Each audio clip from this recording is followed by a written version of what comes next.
ભારતે ચંદ્રયાનને ચંદ્રના દક્ષિણ ધ્રુવની સપાટી પર સફળતાપૂર્વક લેન્ડ કર્યું.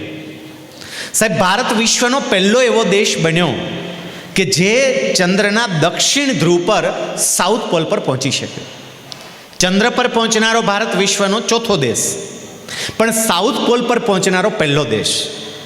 આપણા વૈજ્ઞાનિકો આ મિશનમાં સફળ રહ્યા, એનું કારણ શું હતું? સાહેબ, એના અલગ અલગ 5 કારણો મારે આજે તમારી સમક્ષ મૂકવા છે. આખી દુનિયા આશ્ચર્યચકિત છે કે ભારતે આવું કામ કઈ રીતે કરી બતાવ્યું. સાહેબ, એની પાછળના 5 કારણને એ જ 5 કારણ બોર્ડના વિદ્યાર્થીઓને તમારી બોર્ડની પરીક્ષામાં બ્રહ્માસ્ત્ર તરીકે ઉપયોગમાં આવે એવા છે. શરૂઆતમાં જ્યારે દિલીપ સર વાત કરતા હતા ત્યારે એમણે કહ્યું કે બ્રહ્માસ્ત્ર એટલે કે એવું શસ્ત્ર છે કે જે શસ્ત્રનો ઉપયોગ તમે કરો એટલે એડે જાય જ નહીં. તો ચંદ્રયાન મિશનમાં આપણને મળેલી સફળતાના પાયામાં રહેલા આ 5 મૂળભૂત તત્વો એ બોર્ડની પરીક્ષા જ નહીં, જિંદગીની તમામ પ્રકારની પરીક્ષા માટે બ્રહ્માસ્ત્ર સાબિત થાય એવા છે. આટલી પૂર્વ ભૂમિકા પછી હવે જરા વાતને સમજવાનો પ્રયત્ન કરજો. વિદ્યાર્થીઓ અને વાલીઓ બંને માટે આપણે વાત લેતા જશું. ચંદ્રયાન મિશનમાં આપણે સફળ રહ્યા, આખી દુનિયાને આપણે આંજી દીધી. એલન મસ્ક, જે એવું કહેવાય કે રોજનું 1 રોકેટ છોડી શકે એવી ક્ષમતા ધરાવે છે, એને પણ આશ્ચર્ય છે કે ભારત આવું કઈ રીતે કરી ગયું. એનું સૌથી પહેલું કારણ, અને એ છે આત્મવિશ્વાસ, સેલ્ફ કોન્ફિડન્સ. આપણા વૈજ્ઞાનિકોનો જે આત્મવિશ્વાસ હતો ને સાહેબ, આપણી પાસે કોઈ સાધન નહીં, કોઈ વ્યવસ્થા નહીં, અને એ વખતે આપણા વૈજ્ઞાનિકોએ સપનું જોયું કે આપણે અવકાશમાં જવું છે. 1947માં આપણે આઝાદ થયા. એ વખતે ભારતની નાણાકીય પરિસ્થિતિ, ભારતની આર્થિક પરિસ્થિતિ બહુ નાજુક હતી. આપણે બહુ અમીર દેશ નહોતો. એક સમય હતો કે જ્યારે એવું કહેવાતું કે ભારત સોને કી ચીડિયા છે. પણ આપણે આઝાદ થયા ત્યારે તો અંગ્રેજો, મોગલો બધું લૂંટીને લઈ ગયા હતા. આપણી આર્થિક પરિસ્થિતિ બહુ સામાન્ય હતી. આઝાદી વખતે ભારતની 33 કરોડની જનતાને ખાવા માટે પૂરતું અન્ન આપણે પેદા નહોતા કરી શકતા. સાહેબ, એ વખતે ઈસરોની સ્થાપના થઈ અને આપણા વૈજ્ઞાનિકોએ નક્કી કર્યું કે જેવી રીતે રશિયા અવકાશ ક્ષેત્રે કંઈ સંશોધન કરે, અમેરિકા અવકાશમાં જઈને કંઈક નવું કરે, યુરોપના બીજા દેશો કરે, તો આપણે ભારતે પણ કરવું છે. તમને જાણીને આશ્ચર્ય થશે, વિદ્યાર્થીઓએ તો નેટ ઉપર ફોટા પણ જોયા હશે. દુનિયા હસતી હતી કે ભારત અવકાશ ક્ષેત્રે કઈ રીતે જઈ શકે. શું કામ હસતી હતી? કારણ કે જ્યારે આપણે આ કામની શરૂઆત કરીને સાહેબ, આપણા વૈજ્ઞાનિકો સાયકલના કેરિયર પર રોકેટના સ્પેરપાર્ટ લઈને જતા હતા. તમને ફોટા જોવા મળશે. રોકેટના સ્પેરપાર્ટ સાયકલ પર લઈને જાય આપણા વૈજ્ઞાનિકો. કોઈ વિચારી શકે કે આ દેશ ચંદ્રના દક્ષિણ ધ્રુવ પર પહોંચી શકે? પણ આપણા વૈજ્ઞાનિકોનો આત્મવિશ્વાસ હતો કે ભલે અમારી પાસે સાધન ના હોય, ભલે અમારી પાસે વ્યવસ્થા ના હોય, આત્મવિશ્વાસ તો છે ને, મનોબળ તો છે ને, અને એક વખત મનોબળ હોય ને તો માણસ બધું જ કરી શકે. વિદ્યાર્થી મિત્રો, તમારી બોર્ડની પરીક્ષા અને જીવનની તમામ પરીક્ષામાં સફળ થવા માટેનો પહેલો પાસવર્ડ, અને એ છે આત્મવિશ્વાસ. તમારી જાત પર વિશ્વાસ રાખજો. બધું જ થઈ શકે. તમે જે ધારો ને એ બધું જ શક્ય છે. માત્ર ને માત્ર આપણું મનોબળ ક્યાંક નબળું પડે છે કે જેથી કરીને આપણને પરિણામ નથી મળતું. મારે તમને વાત કહેવી છે, ધ્યાનથી જરા એ વાતને સાંભળજો. તમારામાંથી કદાચ મોટા ભાગનાએ કલ્પવૃક્ષનું નામ સાંભળ્યું હશે. કલ્પવૃક્ષ એટલે તમારી ઈચ્છા પૂરી કરે એવું વૃક્ષ. એવું કહેવાય છે કે જ્યારે દેવો અને દાનવોએ સમુદ્ર મંથન કર્યું અને સમુદ્ર મંથન કરતી વખતે અંદરથી જુદા જુદા 14 પ્રકારના રત્નો નીકળ્યા. એમાં એક રત્ન એટલે આ કલ્પવૃક્ષ હતું કે જેને દેવતાઓ સ્વર્ગની અંદર લઈ ગયા હતા. આ કલ્પવૃક્ષ, એની નીચે તમે બેસો અને તમે જે સંકલ્પ કરો, જે ઈચ્છા કરો, એ ઈચ્છા પૂરી થાય. હવે જરા કલ્પના કરો તો અહીંયા ગ્રાઉન્ડમાં રોપવામાં આવે કલ્પવૃક્ષ. હાલો ભાઈ, ઈચ્છાઓ મંડો કરવા. કેવી મજા આવી જાય એમ જરા કલ્પના કરો વિદ્યાર્થીઓ. 4 જાતની મનમાં જે ઈચ્છા હોય તે કલ્પવૃક્ષની નીચે જઈને બેસી જાય પલાઠીવાળી. 99.99 આવે ફાટ કરતી માર્ક સીધી. જે ઈચ્છા હોય કલ્પવૃક્ષની નીચે બેહે. કોક એમ કે એમ્સ દિલ્હી, આવ્યું હાલ એમ્સ દિલ્હી. કોક વળી કલ્પવૃક્ષની નીચે જઈને બેસે, આ મનમાં સંકલ્પ કરે, આઈઆઈટી ખડગપુર, આઈઆઈટી ખડગપુર. જે તમે નક્કી કરો, જે મનમાં સંકલ્પ કરો. કોક તો એવોય હોય કે આવા સંકલ્પ થોડાક કરાય, કલ્પવૃક્ષ અહીંયા હોય તો કલ્પવૃક્ષની નીચે જઈને બે, ભારતનો વડાપ્રધાન, ફાટ કરતા વડાપ્રધાન બનો. આમ જરા વિચાર કરો તો, ખાલી કલ્પના. આવું કલ્પવૃક્ષ આપણી પાસે હોય તો સાહેબ સમજો, વિદ્યાર્થી મિત્રો સમજો, ને વાલીઓ સમજો, આપણા બધાની પાસે એક કલ્પવૃક્ષ છે જ આપણા બધા પાસે છે. અને એ કલ્પવૃક્ષ એટલે આપણું મન આ કલ્પવૃક્ષ જ છે. એની પાસે જે માગો એ આપશે. સાહેબ કલ્પવૃક્ષ ઈચ્છા પૂરી કરે. તમારી ઈચ્છા સારી હોય કે ખરાબ હોય એ કલ્પવૃક્ષ ના જુએ. ખરાબ ઈચ્છા હોય તો ખરાબ ઈચ્છા પૂરી કરે, સારી ઈચ્છા હોય તો સારી ઈચ્છા પૂરી કરે. તમે શું વિચારો છો, તમે શું ઈચ્છો છો, કલ્પવૃક્ષે પૂરું કરે. એ મન આપણી ઈચ્છાઓ પૂરી કરે. આપણે મન પાસેથી હજી કામ નથી લીધું. આ હું નથી બોલતો, શ્રીમદ ભગવદ્ ગીતા ભગવાન કૃષ્ણ એવું કહે છે, મન જ માણસનો મિત્ર છે અને મન જ માણસનો શત્રુ છે. આપણું મિત્ર પણ મન, આપણું શત્રુ પણ મન. આની પાસેથી કામ લો. આપણા વૈજ્ઞાનિકોને આત્મવિશ્વાસ હતો કે અમે આ કરશું અને કરી બતાવ્યું. સાહેબ જેને પોતાની જાત પર વિશ્વાસ હોય ને, એ વ્યક્તિએ જે કામ કર્યા છે, કોઈએ કલ્પના ન કરી હોય એ પ્રકારના કામ કરીને એ પ્રકારના પરિણામો એમણે આપ્યા છે. હું તમને એક ઉદાહરણ આપું. જામજોધપુરની અંદર એક ગામ છે, જામજોધપુર તાલુકાનું વાલાસણ, અને ત્યાં એક પરિવાર ખેતી કરે. એનો દીકરો તમારા જેવો, પરિવારની સ્થિતિ સામાન્ય. એ દીકરાનું નામ મૌલિક ભડાણિયા. એ છોકરાએ 10મું ધોરણ પાસ કર્યું. 10મું ધોરણ પાસ કરીને એને સારા ટકા આવ્યા. એટલે નક્કી કર્યું કે મારે ડૉક્ટર બનવું છે. પરિવારના લોકોએ કીધું આપણે કોઈ ડૉક્ટર નથી બન્યું, ડૉક્ટર બને તો સારું. એ દીકરો ડૉક્ટર બનવા માટે એક તાલુકા કક્ષાની સાયન્સની સ્કૂલમાં એડમિશન લે છે. એણે એડમિશન લીધું, ભણવાનું ચાલુ કર્યું. જેમ જેમ અભ્યાસ આગળ વધતો ગયો, પરીક્ષાઓ લેવાતી ગઈ, ટેસ્ટ લેવાતી ગઈ, આ છોકરાને માર્ક ના આવે. એની સાથેના બાકીના વિદ્યાર્થીઓને માર્ક સારા આવે, પણ આ દીકરાને માર્ક ના આવે. એટલે સતત વિચારે કે મને 10મામાં સારા માર્ક આવી ગયા, પણ આ 11-12માં માર્ક કેમ નથી આવતા? 11મા ધોરણમાં હું મહેનત કરું છું તોય માર્ક કેમ નથી આવતા? એને અંદર કદાચ ઉતરતું નહીં હોય, કદાચ સમજી નહીં શકતો હોય, જે હોય તે. સાહેબ એ છોકરાએ 11મું પૂરું થાય એ પહેલાં નિર્ણય કરી લીધો કે મારે હવે આગળ ભણવું જ નથી. માર્ક જ નથી આવતા, ભણીને કરવાનું શું? એને ભણવાનું બંધ કરી દીધું. ગામડે ઘરે ગયો. એને ખેતી હતી એટલે ખેતી કામમાં લાગી ગયો. ખેતી કરવા માંડ્યો. 2 વર્ષ એણે ખેતી કરી. અહીંયા જે 12માવાળા બેઠા ને, તમારી ઉંમરનો એ છોકરો દિવસ રાત ખેતી કામમાં લાગી ગયો. 2 વર્ષ પછી એને વિચાર આવ્યો, એક વખત કંઈ બધી વાતો થતી હશે એમાંથી, કે ભલે ભણ્યા નથી પણ જો લગ્ન કરવા હોય, સારી છોકરી જોતી હોય તો કમસે કમ ગ્રેજ્યુએટ તો કરેલું હોવું જોઈએ, નકર છોકરીઓ ના પાડી દે ત્યાં મારે નથી જવું. સાહેબ એને વિચાર આવ્યો કે મારે લગ્ન કરવા હોય તો મને કોણ દીકરી દેશે? મારે ભણવું તો પડે. ચલો સાયન્સમાં મેળ નથી ખાતો, હું કોમર્સ કરું, આર્ટ્સ કરું, એક્સટર્નલ વિદ્યાર્થી તરીકે ડાયરેક્ટ સીધી પરીક્ષા આપવા જાઉં. એ દીકરાએ નક્કી કર્યું કે હું એક્સટર્નલ વિદ્યાર્થી તરીકે પરીક્ષા આપીશ. પરીક્ષા આપવાનું ફોર્મ ભરવા માટે એ પોતાની શાળામાં ગયો, જ્યાં 3 વર્ષ પહેલાં ભણતો હતો. અને ત્યાં એના સાયન્સના એક ટીચર મળી ગયા, જે મોટિવેટ કરનારા ટીચર હોય. એ ટીચરે આ દીકરાને જોયો એટલે તરત કહ્યું, બેટા તું દેખાતો કેમ બંધ થઈ ગયો હતો?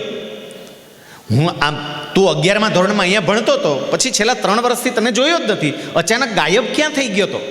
પેલો છોકરો કે સર મેં તો ભણવાનું છોડી દીધું. એ કે શું કરે છે? સર હું તો ખેતી કરું છું. અરે ભલા માણસ ખેતી કેમ કરે છે? પેલો છોકરો કે સર પણ મને માર્ક જ ક્યાં આવતા હતા 11મામાં? બાકીના વિદ્યાર્થીઓને માર્ક આવતા હતા, મને માર્ક નહોતા આવતા. સમજો મિત્રો, એ વખતે પેલા શિક્ષક એવું કહે છે, બેટા ભલે ને માર્ક નહોતા આવતા, એનો મતલબ એવો નથી કે તું સામાન્ય છો. હું તારો ટીચર હતો, હું તને ભણાવતો, મને ખબર છે કે તારી તર્ક શક્તિ બહુ સારી હતી. બેટા તું હોશિયાર તો હતો જ, માર્ક નહોતા આવતા એનો મતલબ એવો બિલકુલ નથી કે તું નબળો હતો. પેલો છોકરો કે એમ સાહેબ? તો કે હા. એ શિક્ષકે પેલા દીકરામાં આત્મવિશ્વાસ જગાવ્યો. પૂછ્યું આવ્યો છો શું કામ? તો કે સર હું ફોર્મ ભરવા આવ્યો છું, મારે પાછું ભણવું છે. અને એ વખતે પેલા સર એવું કહે છે, બેટા પાછું ભણવું જ હોય તો હવે આપણે સાયન્સ રાખવું છે, પાછું તારું સપનું પૂરું કરવું છે બેટા. તારામાં છે જ એક ક્ષમતા, તો આપણે કેમ ના કરીએ? એ દીકરાએ સાહેબ સાયન્સ રાખવાનું નક્કી કર્યું. પહેલાં ટીચર એની જોડે 1.5 કલાક બેઠા. 1.5 કલાક બેસીને દીકરાને જે આશ્વાસન આપ્યું, પ્રોત્સાહન આપ્યું, એનો આત્મવિશ્વાસ જાગ્યો. અને મૌલિકે નક્કી કર્યું કે હું ફરીથી સાયન્સ કરીશ, ડૉક્ટર બનીશ. 3 વર્ષ પછી એને પાછી સ્કૂલ જોઈન કરી. સાહેબ એના નસીબ નબળા કે એ જ વર્ષે સિલેબસ બદલાઈ ગયો, સિલેબસ જ ચેન્જ થઈ ગયો. હવે પાછું 11મું નવું શીખવું પડે. પણ એ દીકરાએ મહેનત પણ એટલી કરી, સખત મહેનત. ભગવાન આમ બરોબરની કસોટી કરતા હોય ને, એ દીકરાને સૌથી વધારે લાગણી એના દાદા સાથે હતી. અને જેમ પેલી બોર્ડની પરીક્ષાઓ નજીક આવતી ગઈ ને, એના દાદાનું મૃત્યુ થયું, એના દાદાનું અવસાન થયું. છોકરો થોડો સમય ઢીલો પડ્યો, પણ ફરી પાછો એનો આત્મવિશ્વાસ કે નહીં, મારે ડૉક્ટર બનવું છે. સાહેબ એમણે પરીક્ષા આપી અને બોર્ડની પરીક્ષામાં મૌલિક ભડાણિયા, જેને 3 વર્ષ ભણવાનું છોડી દીધેલું અને ફરી પાછું ચાલુ કર્યું, એ છોકરો બોર્ડ પરીક્ષામાં 96.33% માર્ક્સ લાવ્યો. 96.33. સાયન્સમાં બી ગ્રુપમાં અભ્યાસ કરનાર દરેક દીકરા કે દીકરીનું સપનું હોય કે મારે બીજે મેડિકલ કોલેજમાં એડમિશન લેવું છે, મારે એમ્સમાં એડમિશન લેવું છે. સાહેબ આ છોકરાને આપણા ગુજરાતની સર્વશ્રેષ્ઠ એવી બીજે મેડિકલ કોલેજની અંદર એડમિશન મળ્યું. ત્યાંથી એને પોતાનું MBBS કર્યું. MBBS પૂરું કર્યા પછી એ છોકરાએ વિચાર્યું કે મારે હવે પીજી થવું છે, મારે સામાન્ય ડૉક્ટર નથી બની જવું. એમણે ફરી એની પરીક્ષાની તૈયારી કરી, પરીક્ષા આપી, પાસ કરી. અમદાવાદમાં જ વાડીલાલ સારાભાઈ હોસ્પિટલમાંથી એ દીકરાએ પોસ્ટ ગ્રેજ્યુએશન પૂરું કર્યું. પોસ્ટ ગ્રેજ્યુએશન પૂરું કર્યા પછી હવે એવું વિચારે છે કે મારે સુપર સ્પેશિયાલિસ્ટ ડૉક્ટર થવું છે. ખાલી ડૉક્ટર નહીં, પોસ્ટ ગ્રેજ્યુએટ ડૉક્ટર નહીં, સુપર સ્પેશિયાલિસ્ટ ડૉક્ટર. એના માટે તમારે નીટ SS આપવી પડે. નીટની અલગ અલગ પરીક્ષા હોય. MBBS માટે નીટ, પીજી માટે NEET PG, super specialist doctor માટે નીટ SS. એને નીટ SSની તૈયારી કરી. સાહેબ દિલ્હી એમ્સની અંદર ગેસ્ટ્રોલોજીમાં સુપર સર્જન ડૉક્ટર તરીકે 4 રાજ્યો વચ્ચે ખાલી એક જ સીટ હતી. 4 રાજ્યો વચ્ચે, ગુજરાત, મધ્યપ્રદેશ, મહારાષ્ટ્ર અને રાજસ્થાન, 4 રાજ્યો વચ્ચે એક સીટ આ છોકરાએ પરીક્ષા આપી. અને એ એક સીટ 4 રાજ્યો વચ્ચેની જે હતી ને, આ મૌલિક ભડાણિયાને મળી અને એ ત્યાં દિલ્હી એમ્સમાં ગયો. સાહેબ એમને અભ્યાસ કર્યો, એનો અભ્યાસ પૂરો થયો. અને હવે મારે છેલ્લે કહેવું છે, સાંભળજો, કે જે દીકરાએ 11માં થોડાક માર્ક ઓછા આવવાને કારણે ભણવાનું જ બંધ કરી દીધું અને એક શિક્ષકના પ્રોત્સાહનને કારણે જે દીકરાનો આત્મવિશ્વાસ જાગ્યો અને ફરીથી ભણવાનું શરૂ કર્યું, એ જ દીકરો દિલ્હી એમ્સમાંથી ગેસ્ટ્રોલોજીમાં સુપર સર્જનમાં આખા ભારત દેશમાંથી જેટલા વિદ્યાર્થીઓ ત્યાં અભ્યાસ કરતા હતા ને, એ તમામ વિદ્યાર્થીઓમાં નંબર 1 પર આવ્યો અને ગોલ્ડ મેડલ વિજેતા થયો.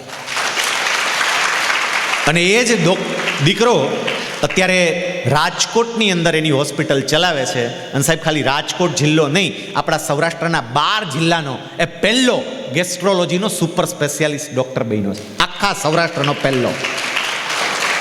વિચાર કરો, મારે તમને જે કહેવું તે, એક વખત આત્મવિશ્વાસ જાગે ને વ્યક્તિ બધું જ કરી શકે. અને અહીંયા બેઠેલી તમામે તમામ વ્યક્તિ, બધી બહેનો, બધા મિત્રો સાંભળજો કે તમારામાં પણ એ જ ક્ષમતા છે અને છે જ. તમને યાદ રહેતું હોય તોય ભલે, ના રહેતું હોય તોય ભલે, તમને માર્ક આવતા હોય તોય ભલે, ના આવતા હોય તોય ભલે, તમે તોફાન કરતા હોય તોય ભલે અને ના કરતા હોય તોય ભલે, ક્ષમતા તો છે જ સાહેબ, છે જ. આપણને વિશ્વાસ નથી આપણી જાત પર. અહીંયા શરૂઆતમાં કહ્યું કે હનુમાનજી મહારાજને જામવને જ્યારે યાદ કરાવ્યું કે આ સમુદ્ર તમે ઓળંગી શકો, શું બેઠા છો એમને, તમે પ્રયત્ન કરો.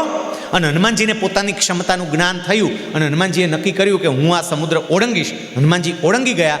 એ જ રીતે તમારા બધામાં એવી ક્ષમતાઓ છે. અહીંયા બેઠેલા પેરેન્ટ્સને મારે કહેવું છે, પહેલા મુદ્દાને આધારે તમે પણ તમારા દીકરા અને દીકરી ઉપર વિશ્વાસ રાખજો કે બધું કરી શકશે. ઘણી વખત એવું બને કે માતા પિતા તરીકે આપણને જ આપણા દીકરા અને દીકરી ઉપર વિશ્વાસ ના હોય. અમુક બાબતો તમારી પાસે લઈને આવે, અમુક નવા કોર્સની વાત લઈને આવે અને તમને કહે કે પપ્પા મારે આ કરવું છે, મમ્મી મારે આ કરવું છે, મારે આમાં ભણવા માટે જવું છે. અને આપણને એવું થાય કે ના રે ના, આવે આપણા દીકરા દીકરી થોડાક આવું કરી શકે, આપણે ગામડામાં રહેનારા, આપણા દીકરા દીકરી શું કરે? માતા પિતા તરીકે સમજજો, ગામડાનો દીકરો અને દીકરી જે કરી શકે ને, કોઈની તાકાત નથી બીજો કરી શકે. શું કામ એ સમજો.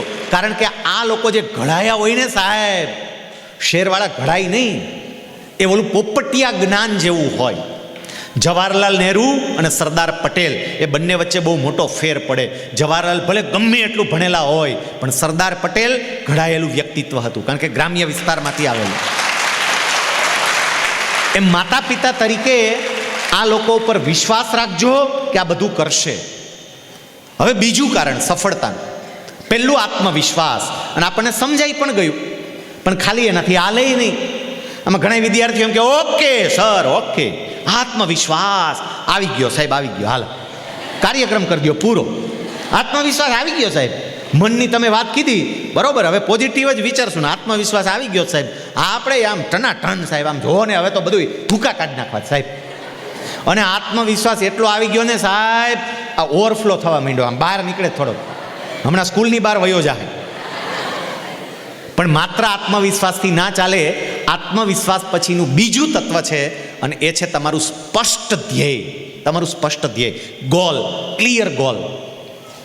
વિદ્યાર્થી મિત્રો સમજજો, ચંદ્રયાન મિશનમાં આપણે સફળ ગયા કારણ કે આપણા વૈજ્ઞાનિકો અને આપણા માર્ગદર્શકો એનો ગોલ ક્લિયર હતો, ક્યાં જવું છે તે. ઘણાને આ ઘટનાની ખબર નહીં હોય.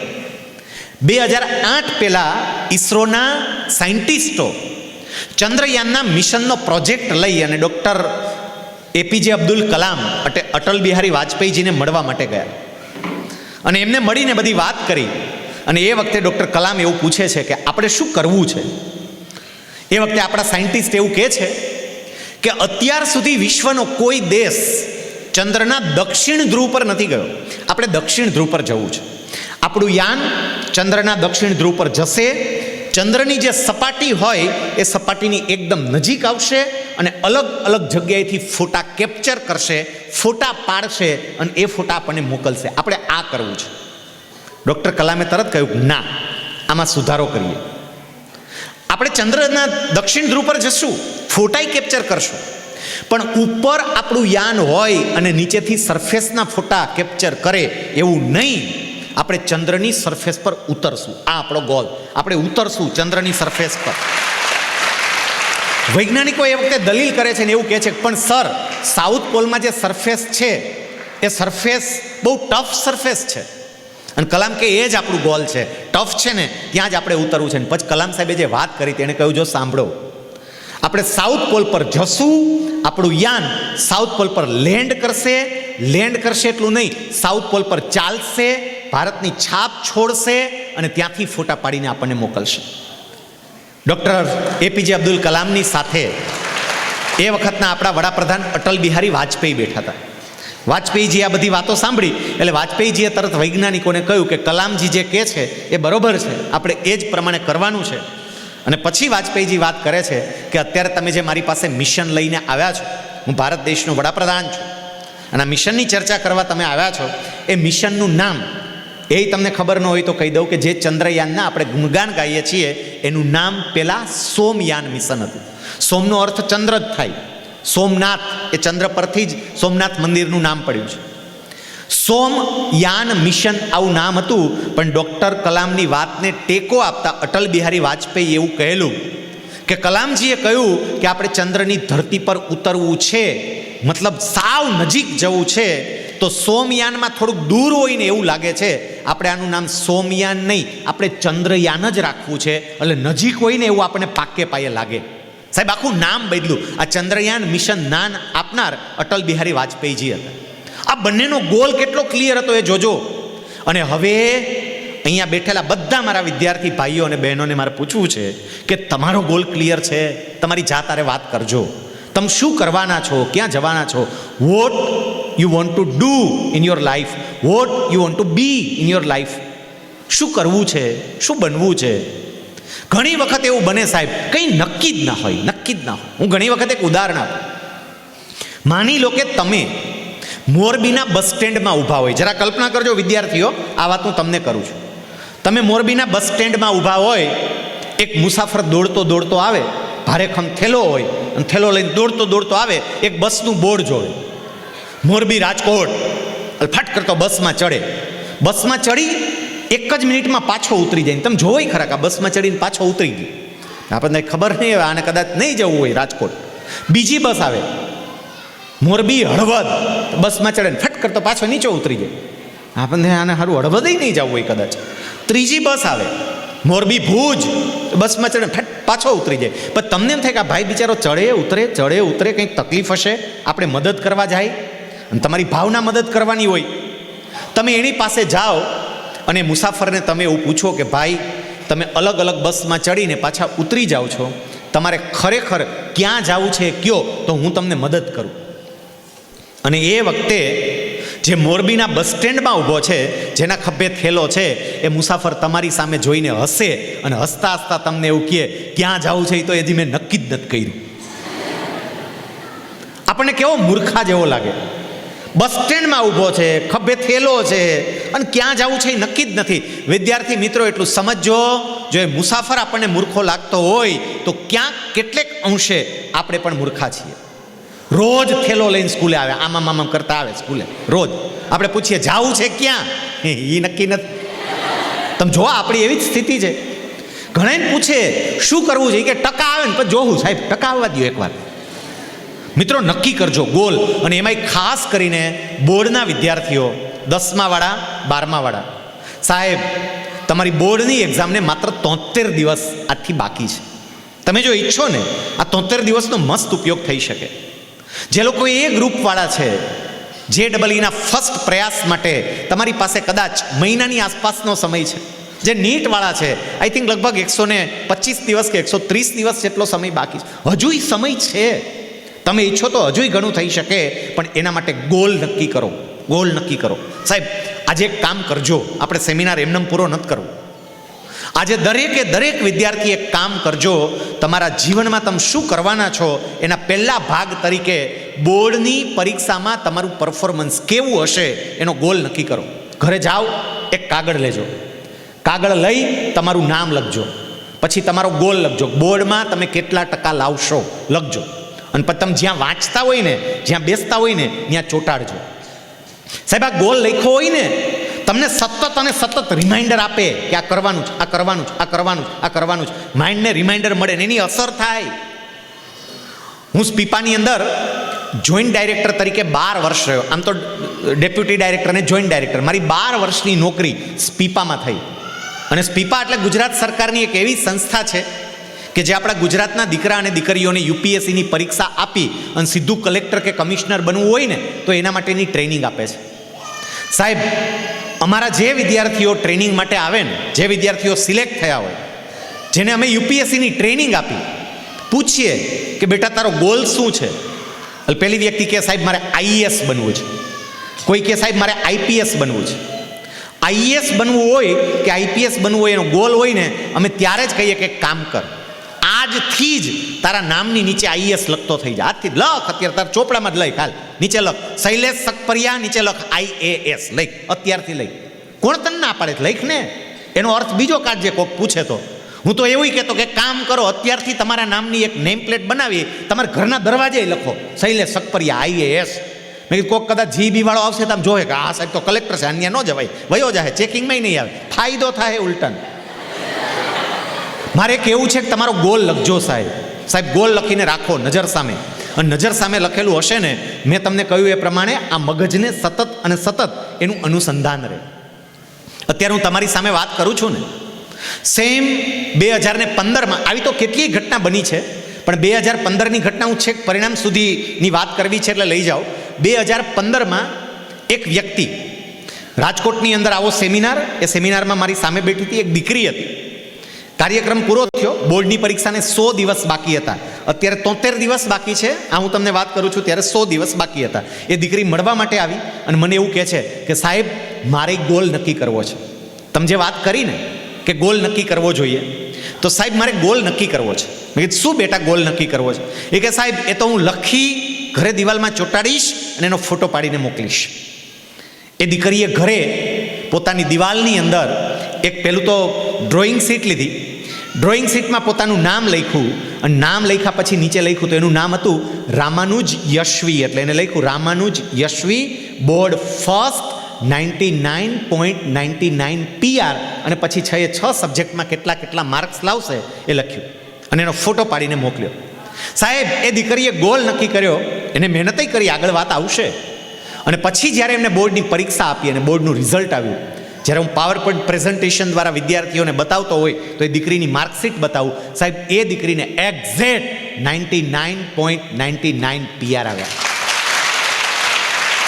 ગોલ નક્કી કર્યો હતો ને એ અચીવ કર્યો સાહેબ. પછી તો એ દીકરી સાયન્સ કરી અને IIT જોધપુરમાં ગઈ અને હમણાં મારે એમના પપ્પા જોડે વાત થઈ.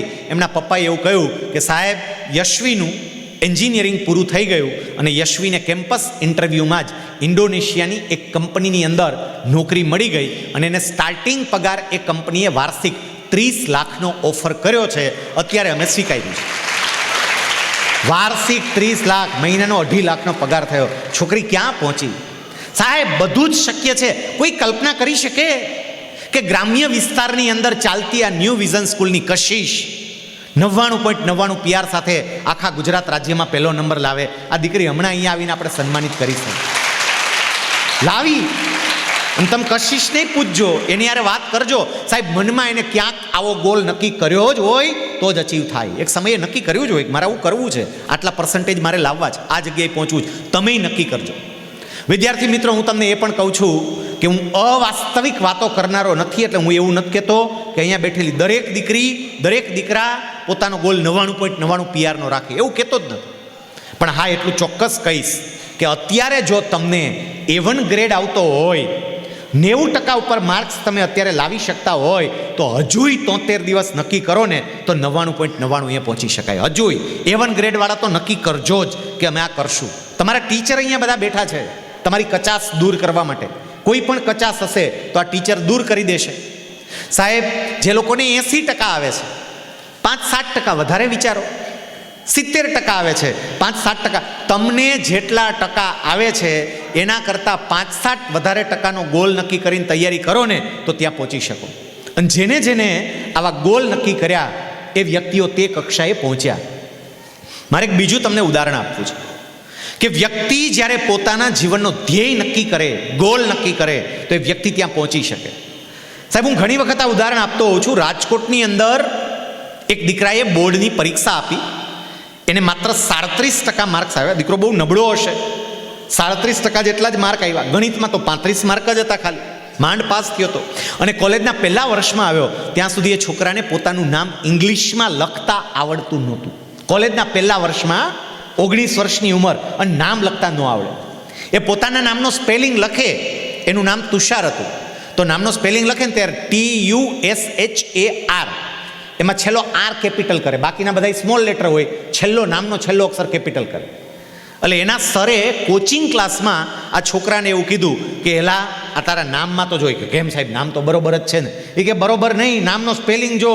સ્પેલિંગ એ બરોબર જ છે ને? અરે સ્પેલિંગ આમ વ્યવસ્થિત વાંચ, તે ભૂલ કરી છે.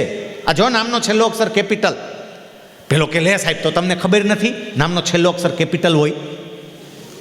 બોલો, કોલેજના છેલ્લા વર્ષમાં હતો, કોલેજના પહેલા વર્ષમાં હતો અને નામનો છેલ્લો અક્ષર કેપિટલ નહીં, પહેલો કેપિટલ હોય એ એને ખબર નહોતી. હવે એ દીકરો શું કરે? એ વખતે પેલા શિક્ષક એને થોડું કહ્યું હશે, તું તારી જીવનમાં શું કરીશ યાર, આટલી તને ખબર નથી પડતી. એ દીકરાને લાગી આવી.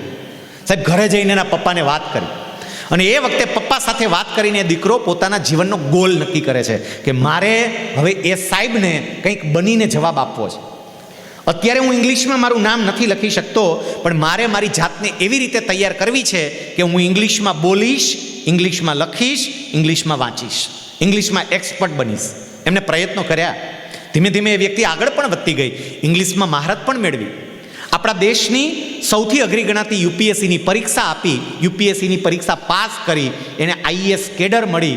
અને જે વ્યક્તિને પોતાનું નામ લખતા નહોતું આવડતું ને એ વ્યક્તિ અત્યારે ભરૂચમાં જિલ્લા કલેક્ટર તરીકે એમની સેવાઓ આપે છે. એમનું નામ છે તુષાર સુમેરા.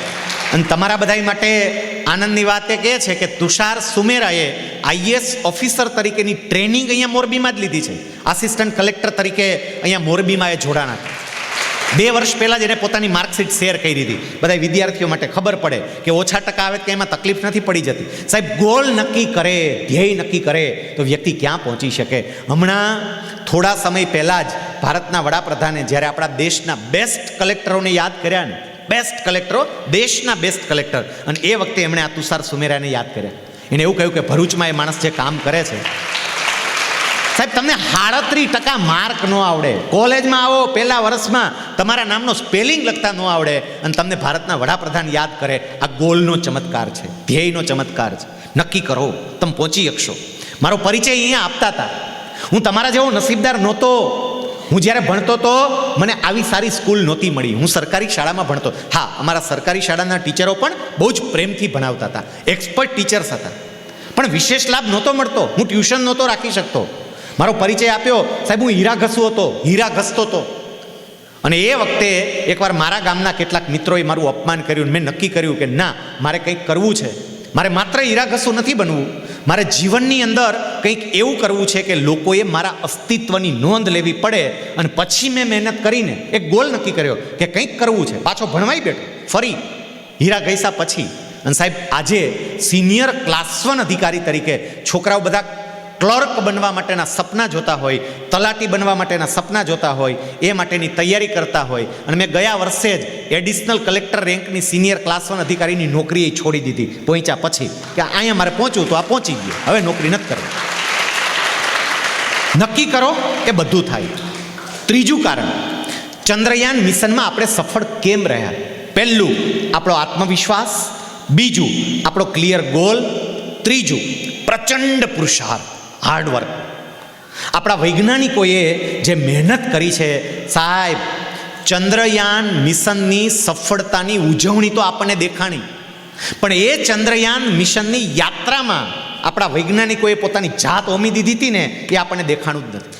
રાત દિવસ કામ કર્યું સાહેબ, ઘડિયાળની સામે નથી જોયું વૈજ્ઞાનિકોએ. કોન્સ્ટન્ટ. કેટલાક વૈજ્ઞાનિકો, કેટલાક સાયન્ટિસ્ટો તો એવા હતા કે જે મહિનો પોતાની ઘરે જ નથી ગયા. મહિનો ત્યાં પડ્યા રહેતા હતા. એટલું કામ. અમુક બીમાર પડ્યા, આ સમજવા જેવું છે. બીમાર પડ્યા, હોસ્પિટલમાં દાખલ કર્યા. એને પાઇન્ટ ચડતો હોય, બાટલો ચાલુ હોય, અશક્તિ હોય શરીરમાં. અને આવી અવસ્થામાં આપણા વૈજ્ઞાનિકોએ કહ્યું કે અત્યારે આ હોસ્પિટલની પથારીમાં સૂવું અમને પરવડે એમ નથી, કારણ કે સમય મર્યાદામાં મિશન પૂરું કરવું છે. એટલે ડૉક્ટરને એણે વિનંતી કરી કે કામ કરો, અમને કંઈક એ પ્રકારની જે દવા આપી શકાતી હોય આપો, અમે જતા રહી. ડૉક્ટર કે ના, આ પૂરી ટ્રીટમેન્ટ તો કરવી જ પડે. આ વૈજ્ઞાનિકોએ ઈસરોમાં વિનંતી કરી કે કામ કરો, અમારું જે કામ કરવાનું સ્થળ છે ને, અમને મંજૂરી આપો કે ત્યાં ને ત્યાં એક બેડ નાખી દો, અમને ત્યાં બાટલા ચડાવે, કામ કરવાની જગ્યાએ જ બાટલા ચડતા હોય ને અમે હારે તૈયારી કરતા જશું. સાહેબ ખાલી વાત કરી એટલી નહીં, આપણા વૈજ્ઞાનિકોને બાટલા ચડતા હતા અને એ પોતાના જુનિયર સાયન્ટિસ્ટોને સલાહ આપતા હતા. બાટલા ચડતા હોય, કેટલી પીડા થતી હોય, કેટલી અશક્તિ હોય, અને પોતાના જુનિયર સાયન્ટિસ્ટને સૂચના આપતા કે કામ કરતો ભાઈ, પેલું આમ કર, આ વેલોસિટીને આટલી સેટ કર, થોડુંક એક વખત રિઝલ્ટ નીચે લાવ, આમ કર તેમ કર. આવી પરિસ્થિતિમાં પણ એણે કામ કર્યું છે. વિદ્યાર્થી મિત્રો, મારે તમને કહેવું છે, સફળતાનો આ સિદ્ધાંત બરોબર સમજી રાખજો કે પુરુષાર્થ કે પ્રચંડ મહેનત એના વગર શક્ય જ નથી કે તમે સફળ થાવ. સફળતાનો કોઈ શોર્ટકટ છે જ નહીં, આ સમજી રાખજો. કેટલાક એવાય હોય કે જે સફળ થવા માટેના ટૂંકા રસ્તા ગોતતા હોય, અને યાદ રાખજો કે કદાચ ટૂંકા રસ્તે સફળતા મળી ગઈ ને તો એ ટકશે નહીં, ટકવાની નથી. મહેનત તો કરવી જ પડે, પ્રચંડ પુરુષાર્થ કરવો પડે. મેં કરી છે. હું એમને કંઈ સિનિયર ક્લાસ 1 અધિકારી નથી થયો. સવારના 3 વાગે જાગી અને વાંચવા માટે બેસતો. સવારે 3 વાગે જાગું, હાથમાં ચોપડી લઉં, બાજુમાં મમ્મી સૂતી હોય, એક બાજુ પપ્પા સૂતા હોય, નાનો ભાઈ સૂતો હોય. 3 વાગે સાહેબ, એમાંય શિયાળાની ઠંડી હોય, તરત જ મને એવું થતું બધા કેટલા આરામથી સૂતા છે, અને સારું મારે એકને જ વાંચવાનું. આ બધા કેવા જલસા કરે છે, નસકોરા ઢળે છે, અને મારે વાંચવાનું. પછી હું મારી જાત તારે વાત કરતો કે ક્લાસ 1 અધિકારી તારે બનવું છે, એ કોઈને ક્લાસ 1 અધિકારી નથી બનવું, માટે ચોપડી હાથમાં તું પકડ, એ તો હુતા રહેશે. મારે એ કહેવું છે કે મહેનત કરવી પડશે સાહેબ. મહેનત વગર તમને પરિણામ નહીં મળે, પણ એક વખત વ્યક્તિ મહેનત કરે ને, એક વખત એનું પરિણામ અદ્ભુત આવતું હોય. બધી બાબતો છોડી દેવી પડે. હું એક ઉદાહરણ તમને આપું કે પ્રચંડ પુરુષાર્થ મહેનતનું પરિણામ શું આવે. સાહેબ, મારું ગામ ગોંડલની બાજુમાં મોવિયા, અને મારા ગામનો એક દીકરો, એનું નામ અમિત ભાલોડી. એ તમારા મોરબીનો જમાઈ છે, ભીમાણી પરિવાર. અમિત ભાલોડી સાહેબ, એ દીકરો સાંભળજો, એની પરિસ્થિતિ એટલી સામાન્ય હતી. એના પિતાને ગામમાં ઠંડા પીણાની દુકાન હતી, એક સામાન્ય દુકાન. ત્યાં ઠંડા પીણાને બીજી એવી વસ્તુઓ વેચે. સાહેબ એક સામાન્ય મકાનમાં એ દીકરો રહે, એ મારી પાસે ભણવા માટે આવતો. હું શરૂઆતમાં કોચિંગ કરતો, સરકારમાં જોડાણો એ પહેલાં, તો મારી પાસે ગામડામાં મોવિયામાં ત્યાં ટ્યુશન માટે આવતો. દીકરો એટલો હોશિયાર, તૈયાર. એમને 12મા ધોરણની બોર્ડની પરીક્ષા આપી. હું તમને વાત કરું છું આજથી 20 વર્ષ પહેલાંની. એમને 65% માર્ક્સ આવ્યા. 65% માર્ક્સ તમને ઓછા લાગે? એ દીકરો મને મળવા માટે આવ્યો કે સાહેબ મારે હવે શું કરવું જોઈએ. મેં દીકરાને કહ્યું કે બેટા તું એક કામ કર, મારી પાસે ટ્યુશનમાં આવતો, તારી ક્ષમતાની મને ખબર છે, તું કંપની સેક્રેટરીનો કોર્સ કર. એ દીકરાએ કંપની સેક્રેટરીનો કોર્સ કર્યો, પણ એણે જે મહેનત કરી છે ને એ મહેનત મેં જોઈ છે. અહીંયા સમજો જેટલા બેઠા એટલા.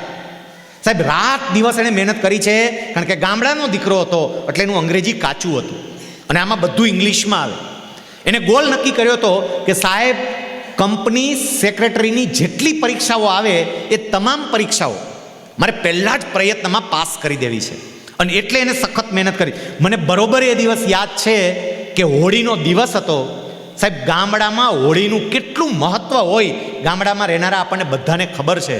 અલગ અલગ પ્રકારની બધા રમતો રમતા હોય, હોળી માતાના દર્શન કરવા ગયા હોય, એટલી બધા મોજ મજા કરતા હોય. અને એ દિવસે હું આ અમિતની ઘરે ગયો ને, એ દીકરો હોળીનો દિવસ હતો, આખી દુનિયા મજા કરતી હતી, પણ આ હાથમાં ઇકોનોમિક્સ લઈને વાંચતો હતો. મેં પૂછ્યું કેમ અત્યારે? મને કે સાહેબ પરીક્ષા છે ને, ઇકોનોમિક્સ મારું થોડું નબળું છે એટલે હું મજબૂત કરું છું. એની મહેનત જોજો.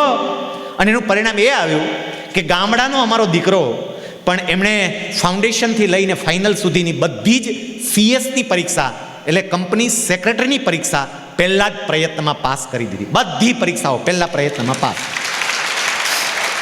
21 વર્ષની ઉંમરે તો એ કંપની સેક્રેટરી હતો. અને હવે મારે કેવું છે કે મહેનત ક્યાં લઈ જાય. સાહેબ એ દીકરો પછી તો એની નોકરીઓ બદલાતી રહી, નોકરીઓ મળી, કેટલોય આગળ વધ્યો, એણે પોતાનો બિઝનેસ શરૂ કર્યો. અને હમણાં 3 મહિના પહેલાં એ દીકરો પોતાની એક કંપનીનો IPO લાવ્યો. એક કંપનીનો IPO, લોકો પાસેથી પૈસા મેળવવાનો, લોકો એમાં રોકાણ કરે એની કંપનીમાં. સાહેબ ગામડાનો છોકરો, એક સામાન્ય પરિવારનો દીકરો, અને લોકોને એમ કે મારી આ કંપની, અમે આવું કામ કરીએ છીએ, મારી કંપનીમાં રોકાણ કરો. એને 52 કરોડ રૂપિયાની જરૂર હતી. લોકો પાસેથી 52 કરોડ લેવાના હતા. અને એ દીકરાની જે કંપનીનો IPO આવ્યો, 3 દિવસનો સમય હતો, લોકોએ 3 દિવસમાં પૈસા જમા કરાવવાના હતા. એને 52 કરોડની જરૂર હતી. એની સામે આ અમિત ભાલોડીને, જે તમારા આ વિસ્તારનો જમાઈ છે, મારા ગામનો એ દીકરો છે, સામાન્ય પરિવારનો દીકરો છે, એણે 3 દિવસમાં કેટલા રૂપિયા ભેગા કર્યા? 5,870 કરોડ રૂપિયા. 5,870 કરોડ. સાહેબ આ મારી સંપૂર્ણ સભાન અવસ્થામાં બોલું છું. આમાં ઘણાને એમ હોય કે આ ભાઈ કંઈ છાંટો પાણી લઈ લીધો હશે, અસર કદાચ હવે ચાલુ થઈ હોય મોડી થોડી. કેમ? મારી સંપૂર્ણ સભાન અવસ્થામાં બોલું છું. 5,870 કરોડ રૂપિયા સાહેબ. એમાંથી જો કે 52 કરોડ જ રાખે, બાકીના એને લોકોને પરત કરી દીધા.